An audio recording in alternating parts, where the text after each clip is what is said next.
Here with two people who were on the train this morning. Martin Adam is with me right here, and Sally Falding. And Martin, you were actually on the carriage where the explosion took place? That's correct, yeah. It took place about 10 meters behind me. I was stood by the door, the glass partition behind me. I heard a loud bang, and then as I looked to my right, there was the flame, a fireball sort of came through the carriage. Through the whole carriage? Not the whole carriage, it came about level to where I was.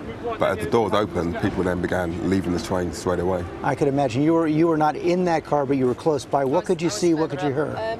I couldn't see or hear anything. I just saw from my peripheral vision people just panicking and running and screaming and shouting, and I knew that something had taken place. The doors were just starting to open at the station, so I ran like everybody else did. Did you see any injured people?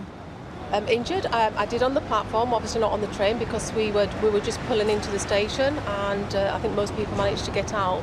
But there were clearly visible people injured on the platform. I saw a couple of people with burns. One lady had her hair badly singed by the fire, though she was okay. So yes, I also saw people injured, obviously, from having been stampeded on the platform, because we were all running, people were falling over.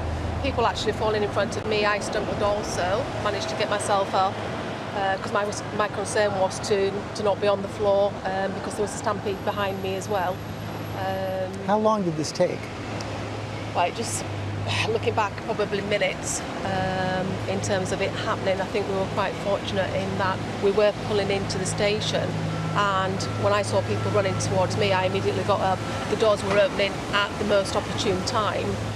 So we were able to evacuate. And Martin, you're actually a security expert. How would you assess how people handled the situation? Generally, I thought people dealt with it quite well. They exited the train very, very quickly onto the platform and then moved away from the actual carriage. I went back to look in the carriage to see if there were any casualties, but there was nobody left in the train. Did you actually see the device or what was left of it? I saw some flames coming from what I thought was a blue bag, but I think it was device actually behind that, but there were no body parts, there were no people laying around, so I assessed that it wasn't a traumatic event. And thank goodness, as far as we know right now, no life-threatening injuries, and both of you are okay. Thanks for sharing your story. Hi everyone, George Stephanopoulos here. Thanks for checking out the ABC News YouTube channel. If you'd like to get more videos, show highlights, and watch live event coverage, click on the right over here to subscribe to our channel, and don't forget to download the ABC News app for breaking news alerts. Thanks for watching.